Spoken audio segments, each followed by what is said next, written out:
morning, grinders. Welcome to the DFS pregame show here on RotoGrinders. I'm Jordan Cooper, aka blenderhd, blenderhd on Twitter, and this is the show as most people know. We go over a little bit about yesterday's slate. We do a little bit of review, go over some top players' lineups. We talk a little bit about today's slate, but as you should know already, that anything that we talk about at 11 o'clock in the morning may not make any bit of a difference by 7 o'clock tonight. So we focus more on strategy, more on showing off some of the tools. It's Casual Friday. It's Casual Friday. I dress up casually anyway, right? I'm casually here with my apple juice, right? And you know what to do when you see my apple juice. You got to keep it cold. You got to hit the thumbs up button, right? Hit that thumbs up button. Hit the subscribe button.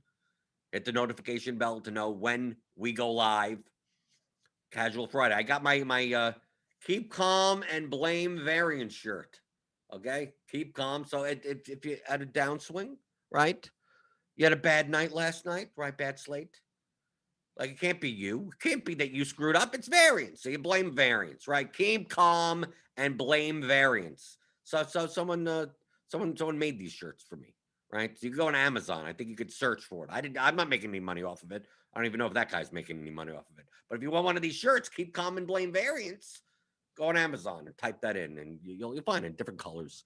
If you want it, okay? So if you're in a rut, if you've been on a losing streak, like don't tilt out, just keep calm and blame something else. Blame it's variance, right? Okay, I did fine, but past 4 days, whatever, it's variance. I mean, but we see the variance in my cash bankroll tracker for NBA. So you see it's the ups and downs, peaks and valleys. So yeah, we got up to a high point and then have 2 bad days, a little intermixed. I made a little bit of it back yesterday, right? Because we see here like, oh look, a bull run. Oh, here's the bull run, and then here's some like a little bear markets intermixed. Some bad days, some down days, but we had an up day yesterday a little bit, $400 or so. So still up. Hey, if I fell asleep on the December 22nd.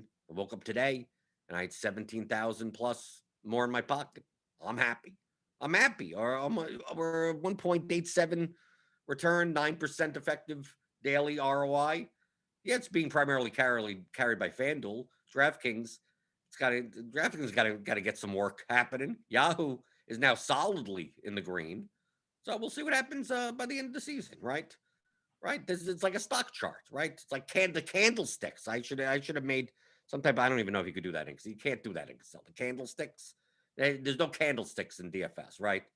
Like at what point were you up or you're down or whatever? So it goes up and down. But the trend line, we did the trend lines. The trend lines are going up. It's some type of triangle type of thing. If you do technical analysis on the stock market, I don't even know how effective that is, but they like making the shapes on the stock charts. So it's like, okay, I guess they know what they're talking about. So they would say that the trend line is going up. So that's pretty good. So I'm keeping calm. And if I lose tonight, I blame variance. That's what I do. Just blame variance. I couldn't have messed up. It wasn't me, right? It wasn't you. I see you in the YouTube chat. See everyone here in the YouTube chat. John Johnson. I appreciate your content, Jordan. Since I've been applying your methods, I can honestly say that I've been a better DFS player. Thank you. Well, thank you. Thank you for tuning in. You could be a better DFS player as long as you're not in my contest. That's the rule. That's the rule. I think I should institute that rule. If you're going to start getting good at DFS, just stay away from me. I don't want you to take my money, right? Maybe that'll end up happening. Maybe it's self-fulfilling prophecy. 3 years from now, I'll still be doing this show and go, my graph, I'll look at my graph and it'll be going down. And everyone in the chat is like, okay, I learned everything from you and now I'm going to take your money, right? Hopefully that doesn't happen. Okay, let's see. Going through the YouTube chat, Trey McRae's here. Good morning. And then we got the question started already, right? People always ask, like Michael Papadopoulos, like how much projection do you sacrifice for this versus ownership? It all depends on the slate. It all depends on how much you can and what contest you're in. There's no number. There's no exact number. Some nights, if you give up 2 points, you're stupid as hell to give up 2 points. And on other nights, you can give up 20 and be perfectly fine. Be like, no, that 20, have fun. Have fun with 20, right? The only way to get leverage is by sacrificing 20 points in median. So it's not, there's no hard rule. It's the relative to the slate. The size matters, the salaries matter, all of them matter. How many lineups fit in that zone? How many lineups can you make of certain projection values? Obviously, assuming that the projections are accurate. So, like, if you could build 300 lineups and they're all within 2 points of each other, all of them, all 300, the top 300 lineups are barely different. Is that a slate where you're going to be sacrificing 20 points in median? No. If you sacrifice 20 points in median, you're going to have like the 15,000th lineup projected, right? No matter what the ownership is. Like, you don't want that lineup. That would be 15,000th optimal, right? But sometimes the 300th optimal median at least lineup is 12 points off. Sometimes it is. And it's like, okay, well, then you can sacrifice that because, how many lineups can you make, right? There's going to be 70,000 lineups in a contest. So not everyone's going to have the top 300 or whatever.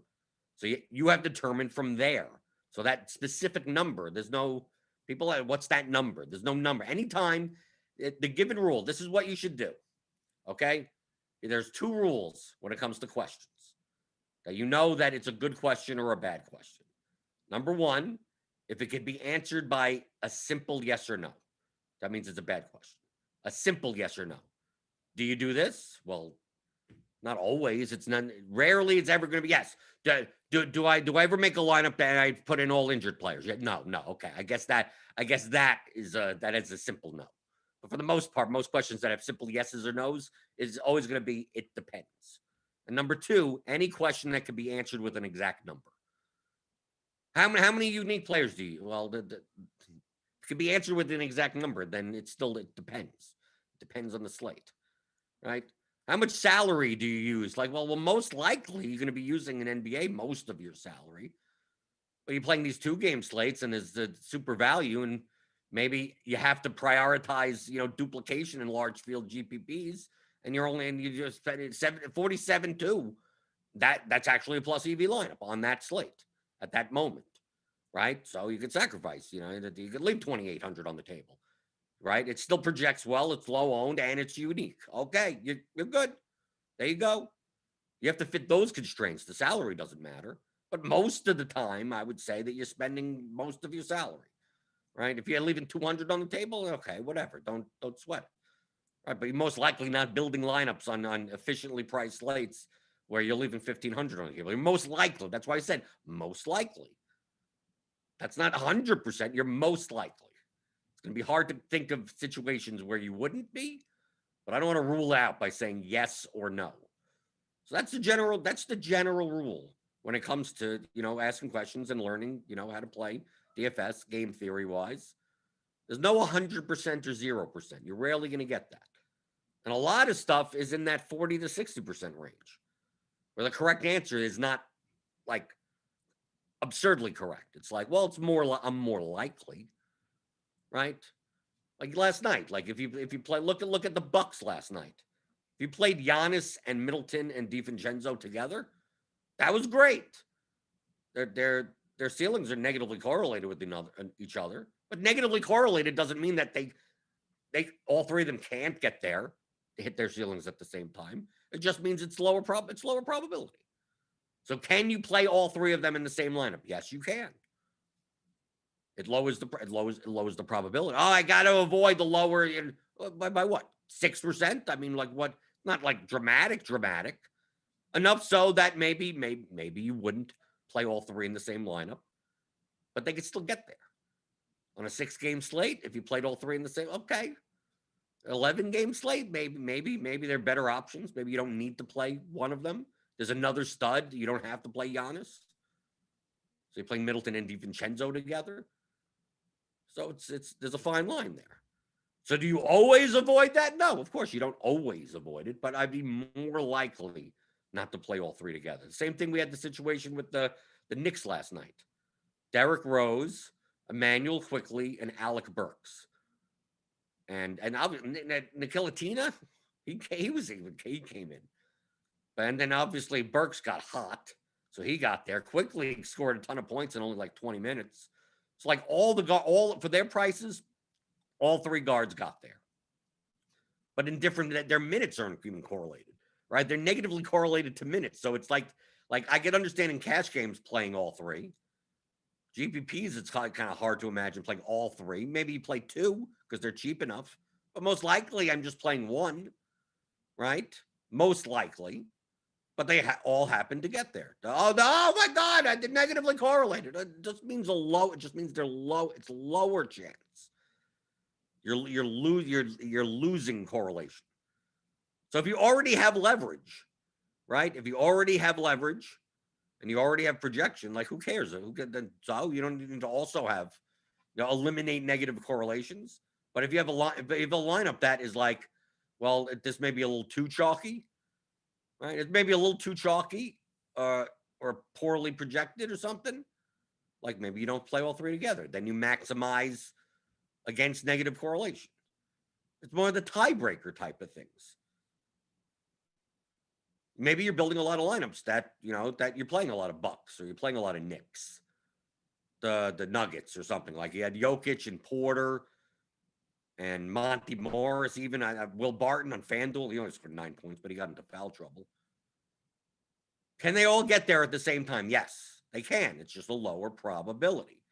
But on a 6-game slate, how many options do you have? And let's say they're lower. The lower the prices they go, the more what's their effective target score? If Jokic was 4,000, like who cares that him and Michael Porter are negatively correlated to some extent, ceiling wise? Well, ceiling wise, when Jokic is 10,000, because he needs to put up like 60, 65 for a GPP target score, and Porter at 5,700 or 6,000 needs to put up 40 plus, 35 something like that. When can they do that together? But let's say Jokic was 4,000. All he has to do is put up like 32 points or something. Then Jokic could put up 32 points and a half. So you don't even care about like, oh, well, their ceilings are negatively correlate. Well, not at 4,000, at 10,000 maybe. So those are the types of things where you have to think more likely, less likely. It's all situational. What are their prices? If let's say even yesterday, if they were even cheaper, let's say Rose, Quickly, and Burks were all minimum price. Just they're all 3K. Who cares at that point? They would be projected. I mean, their medians would be projected so high. Well, but they don't share the court at the same time, most probably. Who cares? They're 3K. Rose comes on, he gets 30 plus points, and then Quickly comes on, and he gets 30 plus points. And at 3K, getting 30 plus points is 10x. So who cares at that point? But if Rose, Quickly, and Burks were all 6K, then they wouldn't even project well for their prices and their minutes allocation. And then definitely you wouldn't want to play them together. But they project poorly as it is. And then it's like, oh, now I'm going to play two players in my lineups that have negatively correlated minutes on top of it, and think both of them could get there at the same time, get there to a ceiling. No. So it's not a matter that two players on the court at the same time or minutes, they take each other's minutes, or that, yes, that makes them negatively correlated. But how strong or weak that the effect on your lineup is all related to the salary, all related to the options. 2-game slate, you don't have many options. You're going to have to play players that share minutes or something, especially when the rest of the field may not want to do that. So plenty of times in 2-game slates where you're playing the center and the backup center because they're both underpriced. And who cares that, together they're going to play 48 minutes. And if one guy gets into foul trouble, the other guy does really well, and the other guy has a snowflake. But less people will play them together. And they're cheap enough that they could still both get there. One guy plays 30 minutes, the other guy plays 18 minutes, and the cheap guy at 18 minutes still puts up 30 points. And the starter puts up 55 points. And it's like, okay, that can happen. There's only so many options on a 2-game slate. 10-game slate, you're probably not doing that. Only because you have more options. You don't have to do that. You could probably find someone else instead of that second center from the same team from another game that projects similarly. So why play two guys that come out for each other? Don't. Right? Why take on that negative correlation to a ceiling In cash games, you could do it all you want because medians, who cares? You have players on the same. You'll have players on the court at the same time that correlate, that they positively correlate to medians. That's what we have for the correlation tool here at RotoGrinders, which is a premium. You could sign up for that. Click on the link in the description. $10 off your first month for RotoGrinders Premium. So like those those types of correlations. Oh, when he has a good game, this guy has a good game. But that's for median. That's for like to make value. Like to get 5.5x, right? 6x. But you're playing large field GPPs, it's like, no, you want 8x's. You want Giannis to put up 70, right? You want Jokic to put up 70. You're going to play Porter. You want him to put up 40. So while two guys, there are plenty of times where like I think Harden and Irving are positively correlated to median. But the ceiling, when Harden puts up 75 points, how likely is Irving at like 8,700? He needs to put up 50 also. So if Harden puts up 70, 75, Kyrie Irving sitting there with 38. So you wouldn't want them in the same lineup. Most likely. I mean, obviously there's still a probability of them both getting there. But for a median, if you're like, what two players from the same team could both put up 50 at the same time? Right? 48, 52. And you go, okay, Beal and Westbrook, something like that. But when they're priced at 9K, 10K, 50 points, is that going to win you 40,000, 50,000 person GPP? Like Harden wouldn't even have the flame emoji, right? At 52 for like 10K. And Kyrie at 54 would maybe barely have the flame emoji. And you're like, okay, well, I hope there's blowouts the rest of the games. So yeah, their medians are more correlated, but their ceilings aren't. So that's what you're looking for when it comes to positive and negative correlation. Even though these correlations are weak. Like I said, it's a lower probability, but not like a 60% lower probability. We're talking about 6%, 10%. Which, yes, over the long run, you'd rather not have in your lineups. In the long run. But in the short run, it's not that big of a negative correlation. Like a huge negative correlation in DFS is in MLB. Batters to pitchers. Yes, there are instances where one batter hits a home run and the pitcher against him still throws like a one-hitter in a complete game one-hitter. And that one guy has 14 points and the pitcher strikes out 17 batters. Yeah, of course, that could happen, but any run that gets scored by that batter and anything that happens to that batter is directly negatively coming out of the pitcher. So you're unlikely on most slates to roster pitchers against their batters against each other. Now on a 2-game slate, you're going to kind of have to do that, right? So by putting a rule of like, never do it, always do it, like those yes, no's, 100%, 0%, like you can't think that way. Like in this specific scenario, on a 3-game slate, maybe I can play a batter against a pitcher. But I'm probably on a 13-game MLB slate, you're probably not doing it because you could find other batters. It's very similar to the basketball 2-game slate with the 2 centers that come out for one another. It could happen. But you're more likely to not do it, especially in large field GPPs. Remember, large field GPPs, you need to try to score, you have to score above everyone. Small field, 500-person GPP, you don't have to score 1 billion points. So maybe you do play Harden and Kyrie together. It's more viable when you don't have to score as many points. So they don't both have to have 70-plus point games. So I just want to highlight that. I'm using casual. This is Casual Friday. We're doing whatever we want now, right? On Casual Friday, casually, give me some thummy thumbs. Thummy thumbs. Let's see if the apple juice is cold. It's doing okay. It's doing pretty okay.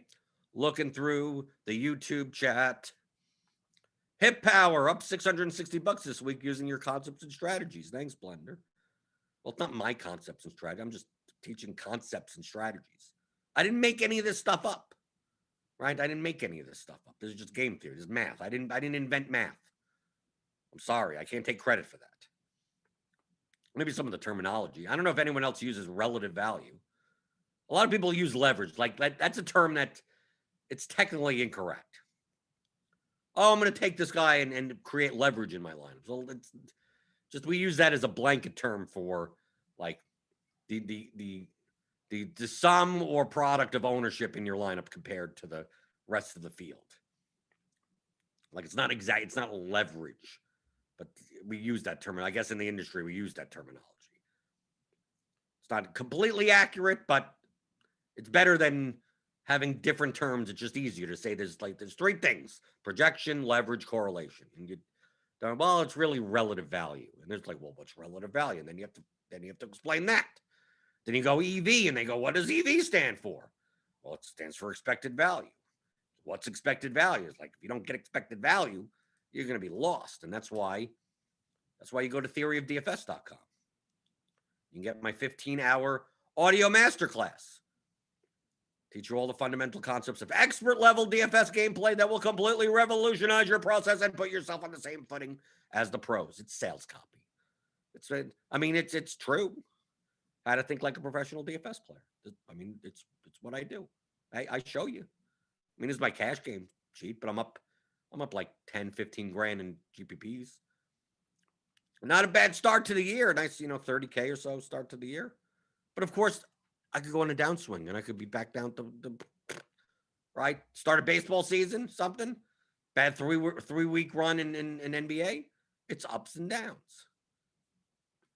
But I'm grinding. I'm a grinder. Yes, I play GPPs. I try to win first. Yeah, I'm not playing safe, right, in a slate. But as far as, my approach to playing DFS is that I'm not here. Yes, if I make $500,000 this year, that would be awesome. But that's not my aim. My aim, can I grind out $50,000 to $75,000 this year in general? So I could sit on a t-shirt with Game Calm and blame variance. I have pajamas on right now. Right? Wake up, roll out of bed, right? Say hi to Devin, right? Devin's behind us. Hey, everyone say hi to Devin. Fabulous multitasking producer. Hang out with him, hang out with you guys for an hour. Get to play later, build some lineups, tilt some first rotations with players, foul trouble, right? It's a nice life to have, right? So that's what my aim is. So that's my approach when it comes to teaching DFS. It's not a get-rich-quick scheme. It's not. 95% of you are going to lose, right? You're going to try your hardest and still lose. Hey, you could play well and still lose. So I always want to express that, I'm not teaching my concepts. It's just maybe my style of education, my teaching methods and styles could be different than others. But I didn't make any of this stuff up, right? It's like teaching poker. Like I didn't make it up. I didn't make the terms up. I didn't do any of that. I'm just teaching it to you. So go to theoryofdfs.com, pick that up. And it applies to every sport. So like baseball's coming up, applies to probably the correlation chapter. That's more for baseball. I mean, everything is it's for every sport, but obviously baseball has the most correlation in comparison to NBA, which has the least correlation, or at least the least in team sports, right? MMA, what correlation is there in MMA? Other than don't play fighters from the same fight. Most likely, I'm going to say that most likely, yes, there are lineups that you can make with both, play both sides of the fight and you can still win a GPP. Yeah, I get it. Yes, but for the most part, the fights aren't correlated to one another. Well, if this guy wins this fight, that means that guy's more likely to win that fight. Like, does that happen? Is there any type of correlation coefficient of that? Well, because it's a smaller octagon, and that means if this guy, maybe. You'd have to do some long type of data analysis on that, but most likely there isn't. Most likely there's no correlation. Some people think in golf, there's there's correlation when there's wind and whatever the tee time splits, but then you also have like the course fit. Well, long ball hitters hit it this way, and then you try to do that, and John Rahm shoots 7 over and he's done, right? I mean, like, oh, I'm gonna play all the short guys, and then one good. You have Kevin Kisner can't hit a putt, and then he's done, right? So, like, I don't know how much correlation there is in golf. But all those concepts are in this audio course, 15 hours. You can put in your pocket. It's structured education. So instead of getting bits and pieces from this show and stuff, it's all in one place. All in one place for you, structured for your benefit. But we'll take a little look at today's slate. I know I brought up results DB, but I don't know. Is there anything? It was Boban yesterday. And Grant probably went nuts when Boban started. Right, he started and he barely played in the second half. But he came in the beginning. He had one. He's a great. See, Boban's probably not that great of a basketball player.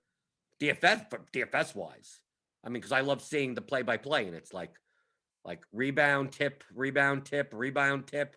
Andre Drummond does that a lot, right?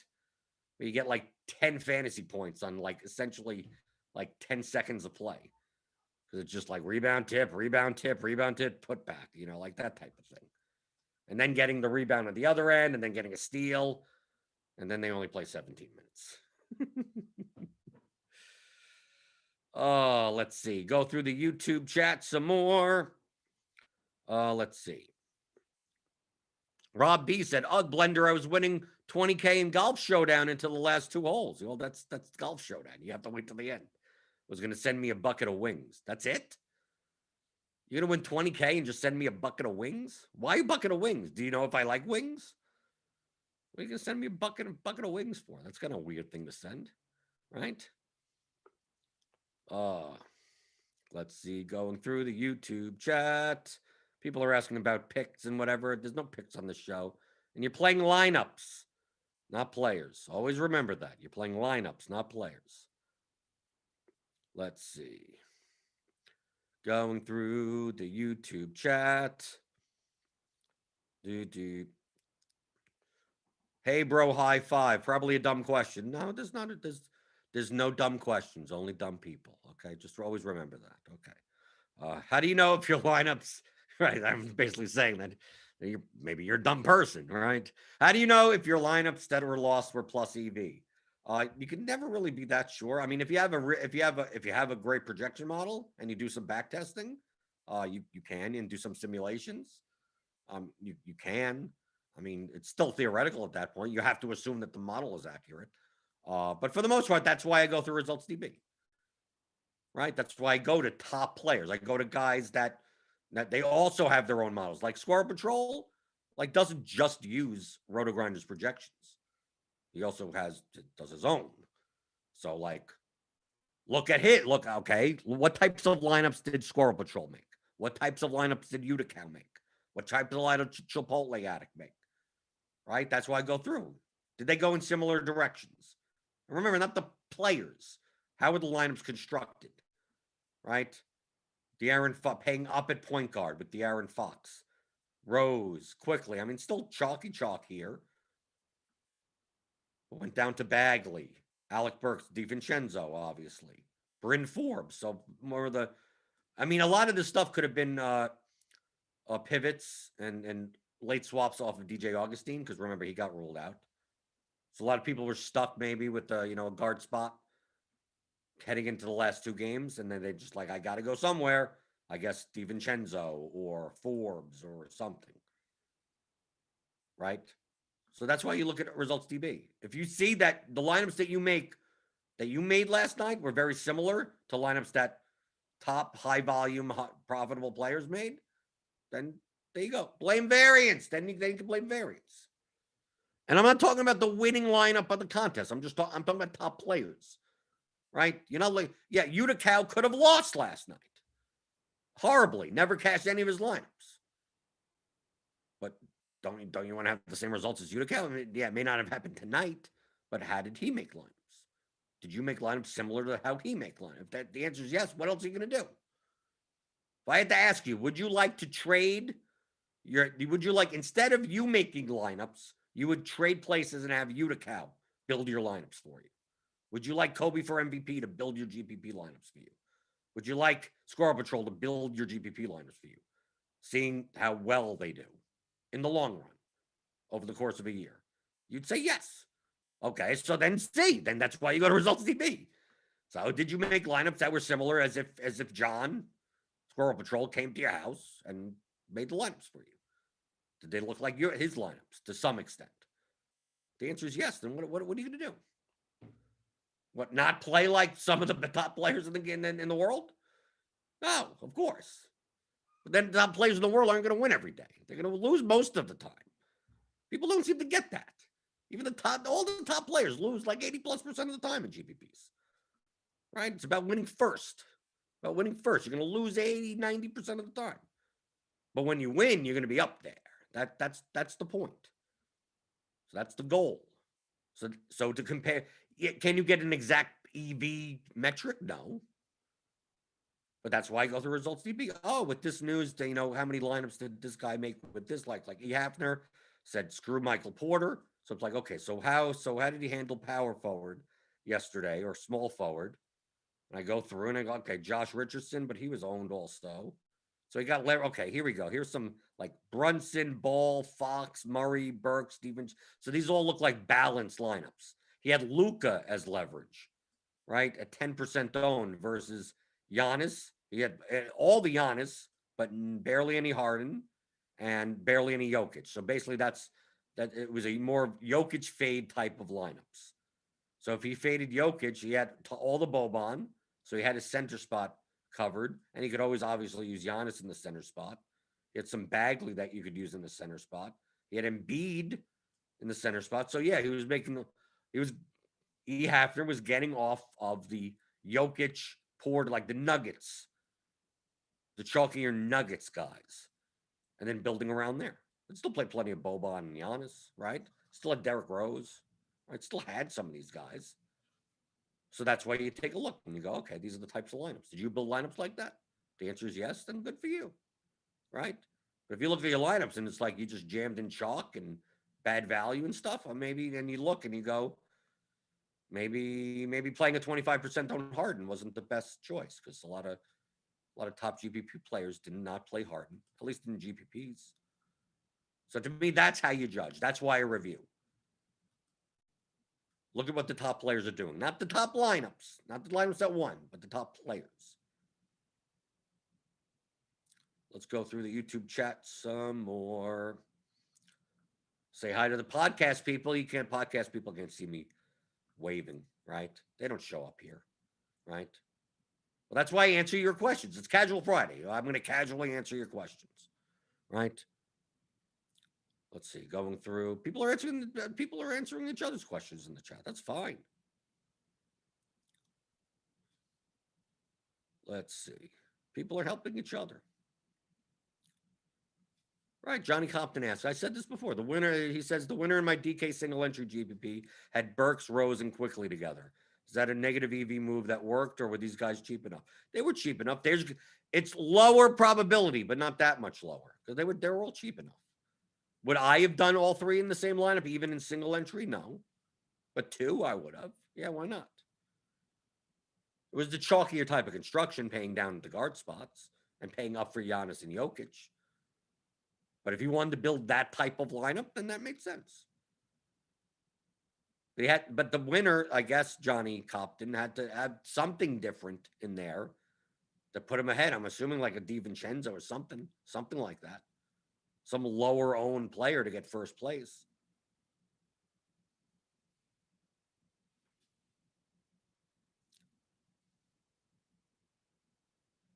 Clint Friday, Blender, how do you approach cheapies?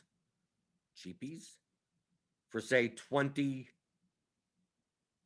max entry. How do you balance not being bigly overweight on them and playing cheapies that are absolutely horrible? Well, I don't handle cheapies. I handle lineups. You have to think in terms of lineups. I constantly say this. And a lot of people don't get like, well, how do you build lineups without players? Like, I'm picking players and then building lineups. Like, no, you're looking at lineups that happen to have players in it. Okay? That's what you should be doing. You look at the contests first. What contest am I playing? So you know what types of lineups you have to make. Large field, small field, 3 max. What's the payout structure? 200-man contest. I'm fading all 5 chalk pieces. You don't have to do that. You don't have to sacrifice that much projection in smaller field contests. Larger field contests, then maybe you have to think outside the box some more. So you have to know that before you start building a lineup. Then from there, you have to consider the lineup. Not going through, who am I going to play? Like I look through at our projections at 5:16 a.m., which is the algorithmic ones, who knows? When I look through and I see all this, I see, okay, Markieff Morris as a cheapie at 3,100. Right. I run the optimal. Let's see.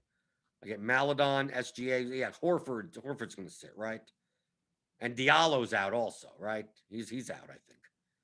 So that's why you get 4 OKC guys: Fox, Morris, Grant, Lillard against the Lakers. That would be the opposite. 279.54.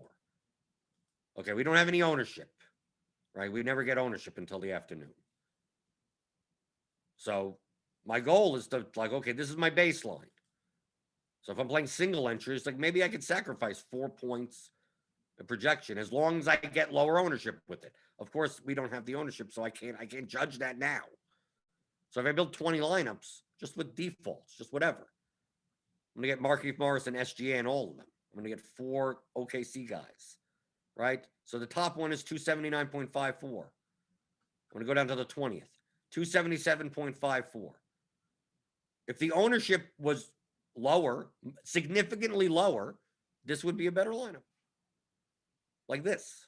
This lineup would, taking away any type of, like, you want to avoid negative correlation, but like 277.54 versus 279.5. It's 2-point difference.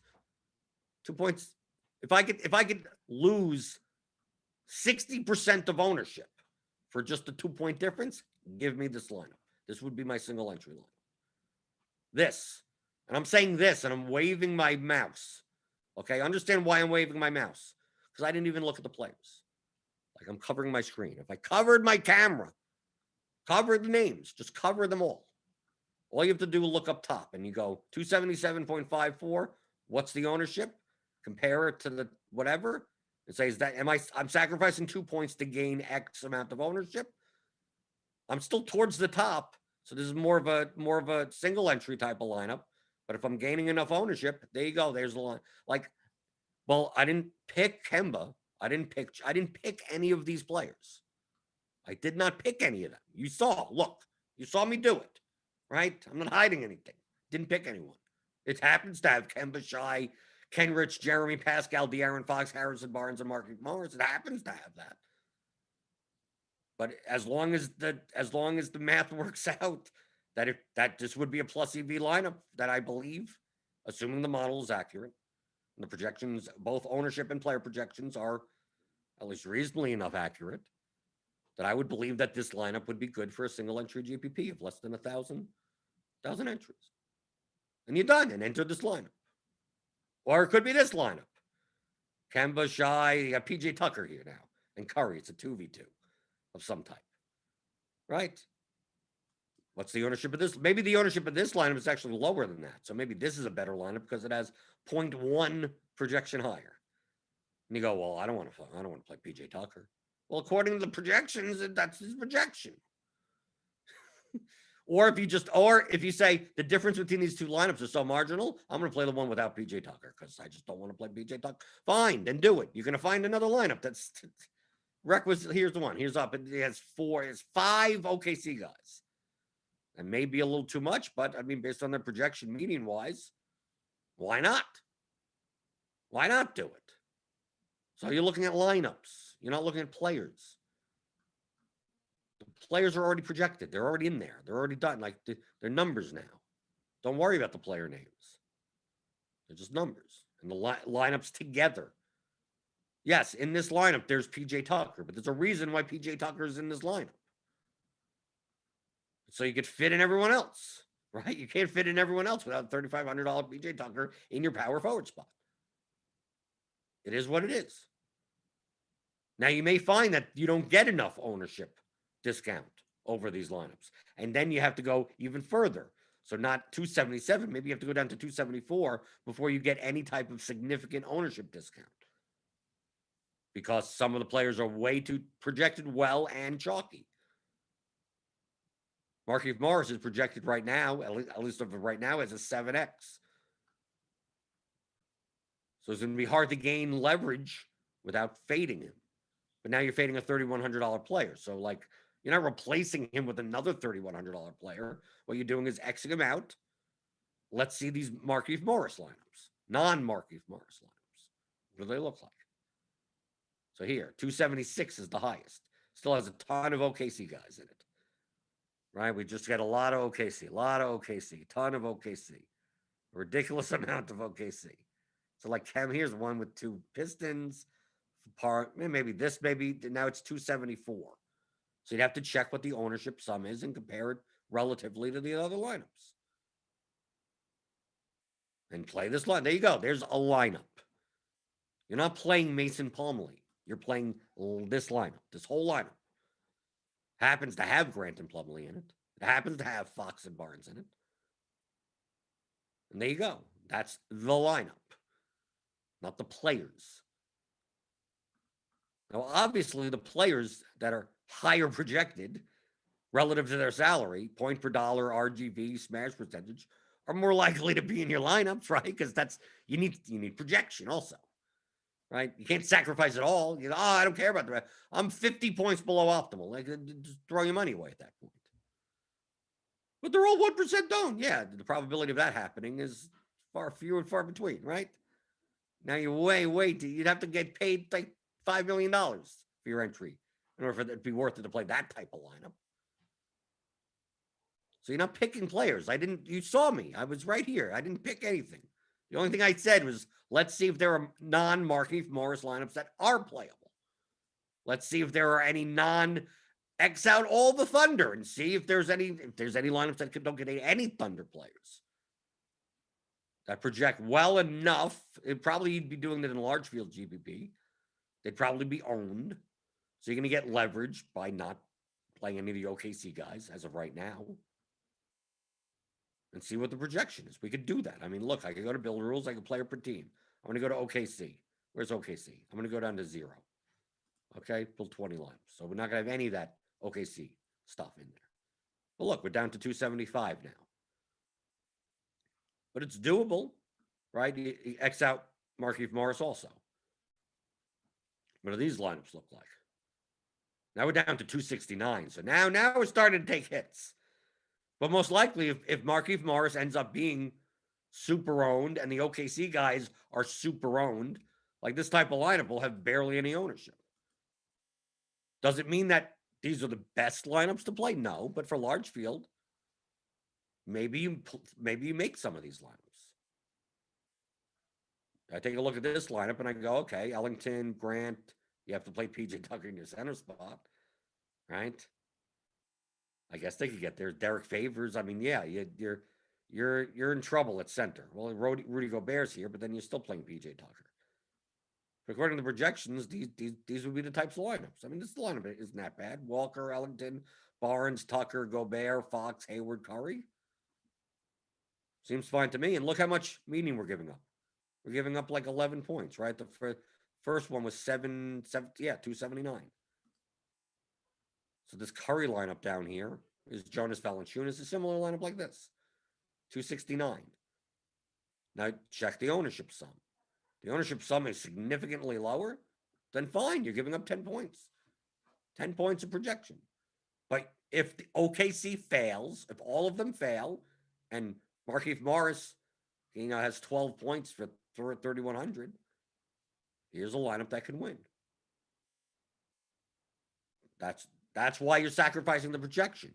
Not because you believe that these guys are going to score more on average than the OKC guys. No, the projection tell you otherwise. The OKC guys are better plays. Doesn't mean they get there 100% of the time. That's why we have smash percentage in here. So what happens if OKC doesn't smash? Well, then you don't need as high of a score. So 269.39 could be great in the case that those chalk pieces fail. So that's why you're sacrificing 10 points for that situation. Does it mean you make all of your lineups that way? No. But if you're building 20 lineups, maybe you go, maybe I'm going to build 5 lineups without any Thunder players and any Markieff Morris. Maybe I'm going to build 5 lineups with 4 Thunder players. And maybe I'm going to build some lineups that have 1 or 2 Thunder players. And you can make groups for that. You can make separate builds for that. You could save from a build. You could rename, right? You could rename this as original or whatever. You could say this is my, non this, and this is my, and then pick out the lineups that you want to play. Save them, save 20, and there you go. You're done. But I'm not picking players. You saw this. You saw me do this. I didn't say, oh, Kemba Walker's a good play. Let me lock him in and play. No. What contest am I playing? What type of lineups do I have to build? Let me see what happens. How do I have to build this? Is this viable? I know if I'm going to fade the Thunder or fade Markieff Morris together, according to our projections, I'm going to be getting a bunch of Derek Favors and PJ Tucker. Is that the best route to go? Maybe not. So maybe you look at that and go, nah, I'm not doing it. I'm finding a different way to get leverage. Okay, that's fine. Find a different way. Try to find a lineup at 273 and requisite ownership. Maybe it involves fading Markieff Morris and one of the Thunder players. So, like, I'm going to put this to 2. So now you could fit 2 OKC players in. I'm going to build 2 lineups. I'm build 20 lineups now. We still have Morris X'd out, I believe. Yes, we have Morris X'd out. Now you're still getting some PJ. You're still getting PJ Tucker. Still get him in 35% 7 lineups.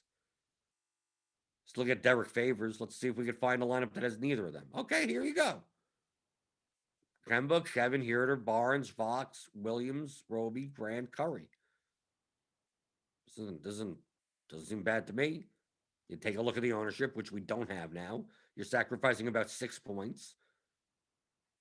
This may for a mid-sized GPP, 5,000-10,000 entry. Maybe this is playable. Maybe it's even playable in a large field GPP. I don't know what the ownership's going to be. Sacrificing 6 points to get what amount of ownership discount?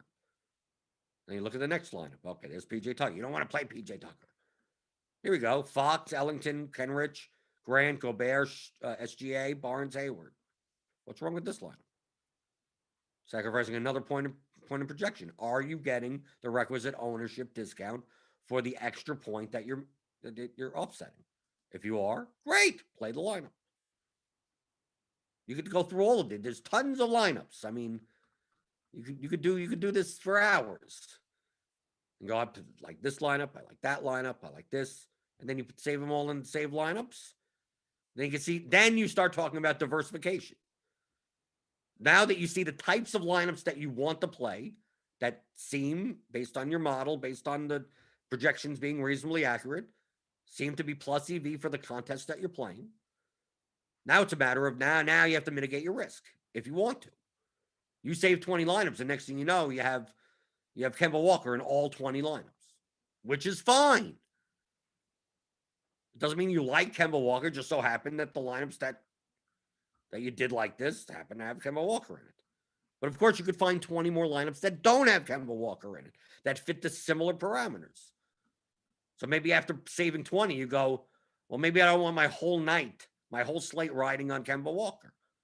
So you go out and go, okay, I don't mind him in 12 of my lineups or whatever. So you need to go and find 8 lineups. Go find 8 lineups that don't have Kemba that could still fit within your 20 max set, that have similar projection, similar ownership, that don't have Kemba. How many can you find? If you find 8, take those 8, take 8 out from what you had, and now you have 60% Kemba Walker instead of 100% Kemba Walker. But it has nothing to do with, well, over the field, under the field. It's just, that's your diversification. You're picking lineups, not players. Is that a good explanation? I feel like I explain this all the time. I have no problem explaining it. It feels like I repeat myself all the time. That's why I show when we look at slates for the day. Let's run the projection. Let's see what the constructions look like. What seems more optimal? What seems more higher EV? And then pick lineups. Let's see. Still scrolling through in the back of the chat. Back in the chat.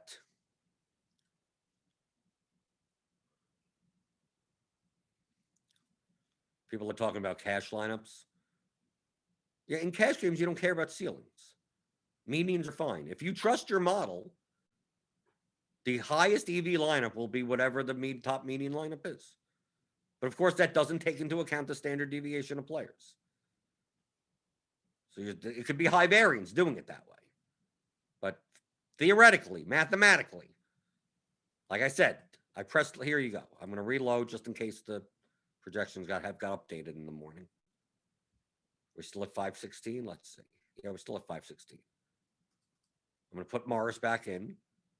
All this does is like, what's the top line? Like, if I build 20 lineups like this, it's going to sort by fantasy points, median fantasy points. So here you go. What's the top line? 277.7. Oh, no, I got to take off the team build rules because I still have the OKC at 2. Okay, build 20. But there you go. The top median lineup is here. Right? I could hit the optimize button and get the same lineup, right? 279.54. 279.26. So, like, the difference, clear this out. Based on our current projections as of 5:16 a.m., last time, they were algorithmically updated. This would be the top median lineup. This would be the second one. So, like, the difference between these two, let's take a look. Fox, so no Grant. This one has LeBron. So, LeBron and Barnes for Fox and Lillard. That's what it looks like. I think that's what it is. And it's only within 0.28? A quarter of a point difference. So, like, the expected value of these two lineups are really, really, really close. Assuming you trust the model. Right? You go to the next one, 279.08. This one has Rudy Gobert in it and Steph Curry, right? So look, Kemba's in this lineup. Lillard is in this lineup. Lillard, Fox. You got LeBron, Barnes, and Kemba. This lineup has none of those. They have Steph Curry and Gobert in this lineup. And look at the differences between it. A half a point. Half a point. It's just doing the math. It's not picking players. It's not saying, oh, I like Lillard tonight. It's not saying that. It's just saying based on the projections, this is how you jam in the most median points for the salary. And here's this okay, now I have to come up with another lineup. This is the second highest. This is the third highest. Theoretically, if we played the slate out 1,000,000 times in cash games, double ups, assuming your model, you trust your model always, this lineup would show the most profit. This lineup, the differences in the profit over 1,000,000 times is going to be marginal. It's still going to be marginal enough. So if you wanted to play this lineup in cash games or this lineup in cash games, it's perfectly fine.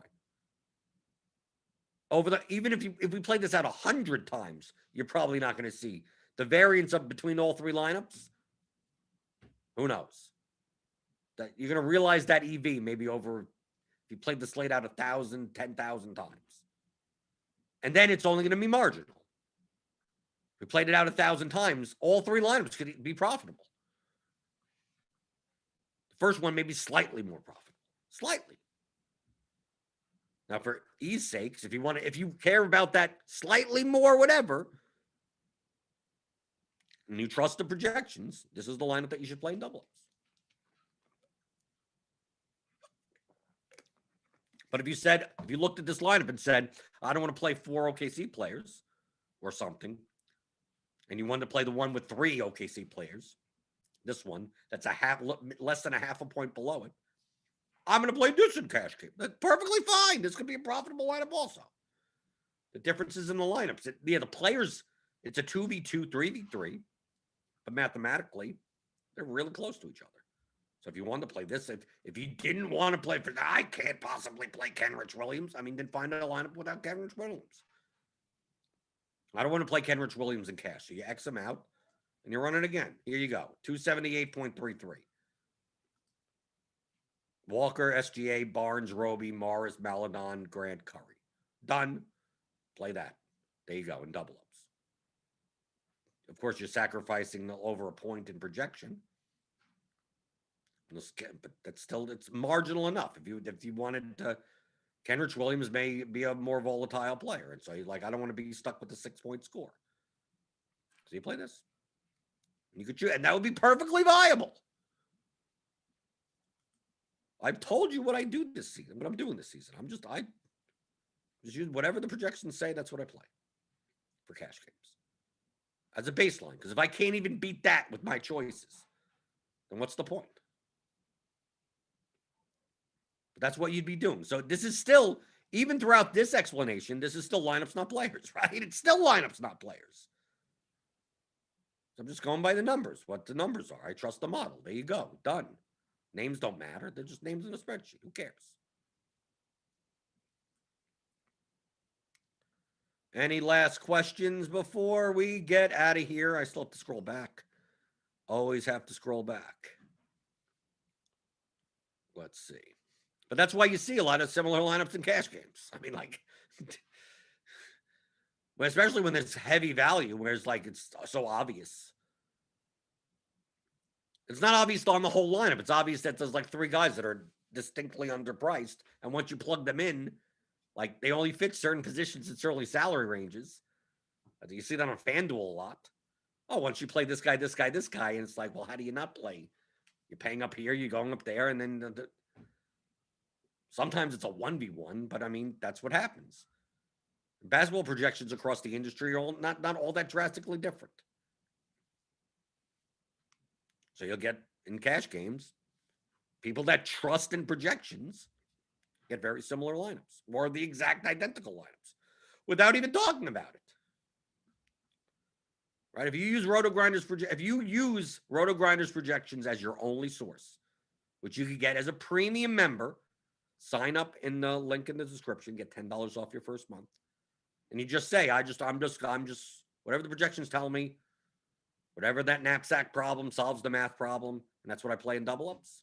Like, you're gonna have the same lineup as me. I mean, like, I don't have to tell you the lineup. I don't tell anyone anything.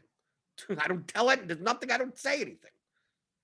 Here's the lineup. Like, no, if I could export I don't even have to use lineup HQ. I could export the projections, throw in an Excel solver, and get the same line. I mean, it's just solving a math problem. So as long as I have the projections, I can solve the math problem wherever the hell I want.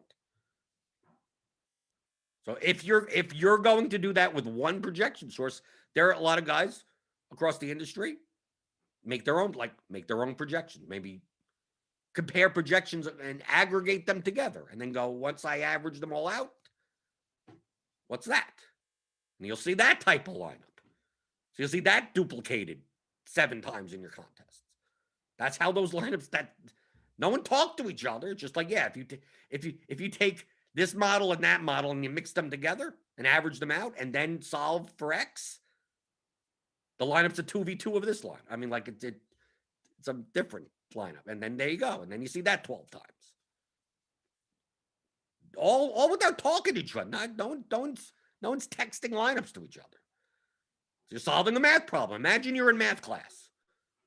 This is what happens when people like that we joke about the secret chat, but there is none. It's like you're in math class, you're taking a test with 30 kids in your class, right? Taking a math test.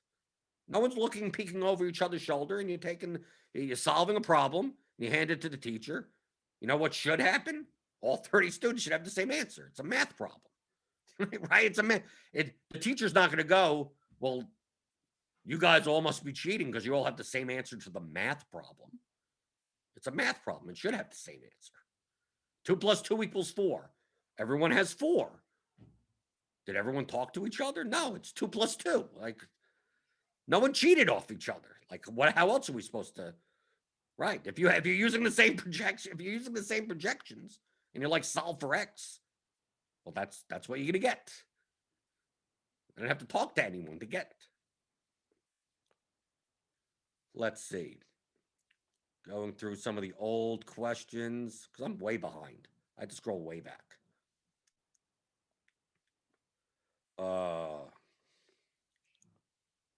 Let's see. I've answered a lot of these questions before. I mean, obviously, show up on Monday. I'm here 5 days a week. So if I don't get to your question, right? Seems like how many questions? I mean, they're good questions. I'm scrolling through. Just that, we're getting to the end of the show. I didn't realize we we're going to get so many good questions.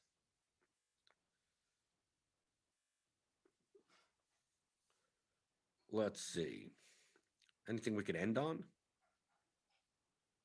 Jupocalypse, he's answering other people's questions. That's fine. Good. And I don't mind repeating myself. I say that just so to make sure that it's clearly explained. Because maybe there's a slight variation of like, oh, now you understand it this time or something. So that's why I always clarify. Like, yeah, I answer this question all the time, but do you understand it now? I'd rather that. And okay, now you get it. Yeah, okay. I'm never getting all of these questions. That's why you buy the course. There you go. I use it as a selling point, right? Right? Can't get to all the questions. Won't be back until Monday. But if you want to know the answers, it's probably in here. The Theory of Daily Fantasy Sports, How to Think Like a Professional DFS Player, 15-hour audio masterclass, theoryofdfs.com. But the slate tonight is basically right now, it's OKC and Markieff Morris. And I'm going to say that. It's noon now, Eastern time. The first game is when? 7:30. Okay, a little bit late. Right? We got 2 10 o'clock games. I'm going to say that now. By the time Grinders Live is on tonight, maybe that's not even, who knows? No one started. Markieff Morris, why would you play Markieff? So-and-so is going to play. I mean, you never know. 3 of the Bulls guys are sitting out for no apparent reason. I mean, like, you never know. So that's why you tune into Grinders Live with Dean and someone else, because I didn't check your schedule. So it's going to be Dean and someone else there at 6 o'clock. Hit that notification bell to know when the channel goes live. Then hit the subscribe button if you're new. Hit the thumbs on your way out. And then there's Crunch Time, which is a premium show that's on the RG website and in the RG app. That's at 7 o'clock. So sign up for premium. RotoGrinders.com/premium. Hit the link in the description. Get $10 off your first month. So let's see if this OKC Markieff Morris truck ends up existing, and then see if it gets there. We'll see. And then we'll talk some more next week. I'm here every day. Baseball's coming back soon. So we got MLB stuff. Yeah, well, within like maybe 5 weeks, we'll be back to MLB, I think. Get both of them. Do both. Great. I'll have questions on both of them. But that's what I'm always here. I'm always here for you guys, especially live here on YouTube at 11 o'clock in the morning on weekdays, Monday through Friday, for the DFS pregame show here on RotoGrinders.com.